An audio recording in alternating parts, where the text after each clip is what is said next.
अस्सलाम वालेकुम। मैं अली असगर ताज। मैंने उम्मीद है मेरे सब दोस्त खैर वफीक दे नाल होणगे। ते प्यारे दोस्तों, अज ईद का दूसरा दिन। सब तो पहला मैं तुहाडी खिदमत दे विच ईद दी मुबारकबाद के पेश करांगा। और कल ईद का दिन सी और तकरीबन तमाम जिहड़े लोग सन यकीनन सारिਆਂ ਨੂੰ ਇੱਕੋ ਜਿਹੀ मसरूफियत होएगी और वो होएगी सुबह सुबह ईद की नमाज की तैयारी करनी और ईद की नमाज की तैयारी करने तो बाद फिर कुर्बानी की तैयारी करनी और कुर्बानी की तैयारी करने तो बाद फिर जनाब गोश्त की तकसीम, मेहमान नवाजी और मुख्तलिफ डिशां और सारिया जिहड़ियां चीज़ां ने ऐसे सिलसिले दे विच जिहड़ी कल की दिहाड़ी है वो दिहाड़ी जिहड़ी कल की लंघी और अज का दिन भी तकरीबन इस तरह ही है कि जनाब कोई साढ़े घर जा रहा है, कोई साढ़े घर आ रहा है और अज की दिहाड़ी भी जी ऐसे तरह ही है। लेकिन कल एक चीज़ जी सी वो बड़ी है सी कि कल जड़ा ना वो गर्मी बहुत ज़्यादा सी और अल्हम्दुलिल्लाह अज जड़ा अज ईद का दूसरा दिन है तो अज शुक्र अल्हम्दुलिल्लाह कि अज जड़ा ना वो लाहौर के नज़दीक साडा पिंड और साडे पिंड दे विच जनाब इस वेले तकरीबन जोड़े बदल ने वो चार सवेरे छाए तेज़ हवा वगदी पई और मैं तुहानूं भी विखावांगा। आओ वेखदे हां मेरे नाल तुसीं वेखो।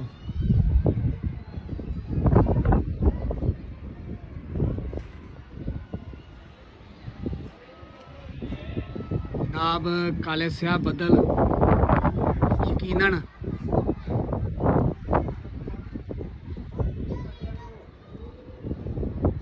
यकीनन बड़ा ज़बरदस्त है मंजर लगता है कि गर्मियों के मौसम के ठंडी ठंडी हवा चलती होवे और बदल जड़े ने वो खरामा खरामा किसी साइड पे जा रहे हों और ये जिहड़े बदल ने ये काला शाह काकू की तरफों ये लाहौर की तरफ जा रहे हैं और पता नहीं वेखो ये लाहौर के विच जाके वसते हैं या लाहौर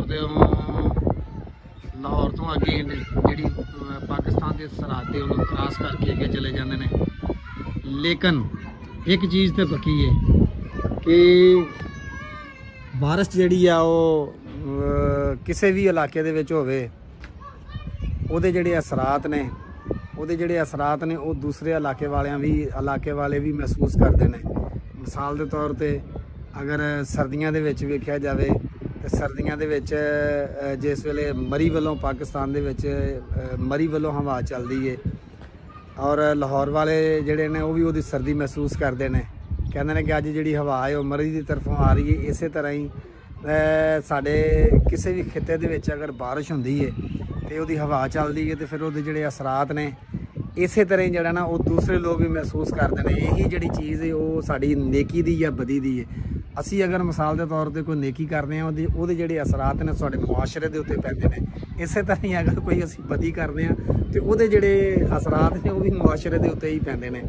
इस वास्ते यानी कि कोई भी असी अगर चंगा काम करिए या असी बुरा काम करिए तो ये चीज़ साडे नज़र दे विच होनी चाहिए कि वो जिहड़े असरात ने ये दूर दूर तक जाने ने। जिवें यह जिहड़ी बारिश वाली हवा है इस वेले असी ठंडी हवा महसूस कर रहे हैं, उसका मतलब ये है कि पिछे किसी जगह के उत्ते बारिश होने लगी है।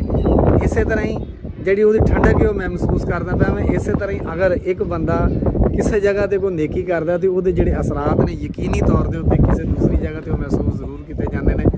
उसकी वजह यह हैगी है कि असी किसी ना किसी तरीके नाल एक दूसरे नाल मुंसलिक हाँ, चाहे तो एक मुआशरे दे विच रहने की वजह तो, चाहे एक मुल्क दे विच रहने की वजह तो और चाहे असी किसी भी तरीके नाल जिहड़े ना एक दूसरे नाल असी जुड़े हुए हैं।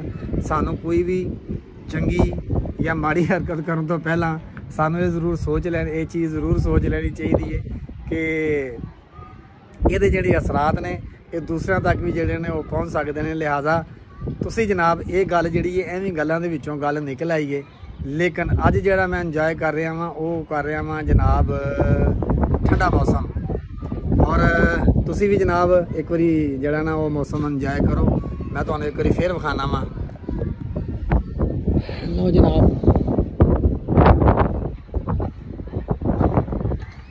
लाहौर के आले दुआले खूबसूरत बदल और है साडे पिंड का माहौल।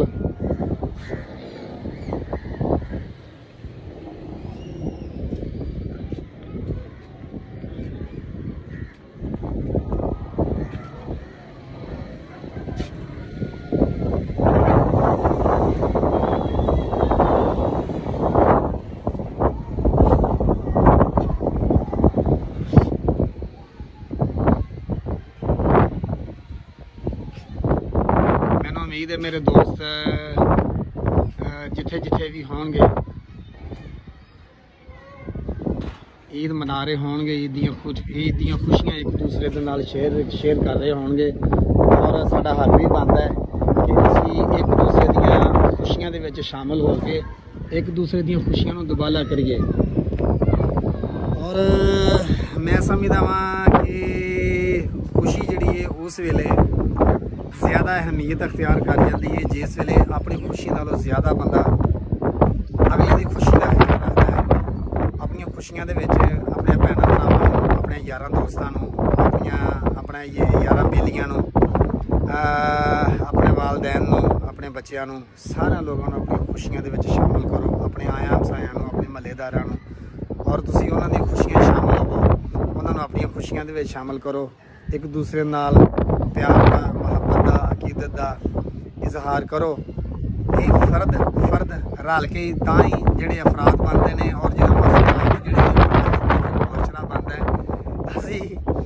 असी ही लोग जिन्हों ने ये जड़ा मुआशरा है इनू तरतीब देना है और असी ये जड़ा मुआशरा है असी ही इनू साफ सुथरा रखना है और असी ही इस मुआशरे नू मुहब्बत का गहवारा बनाना है।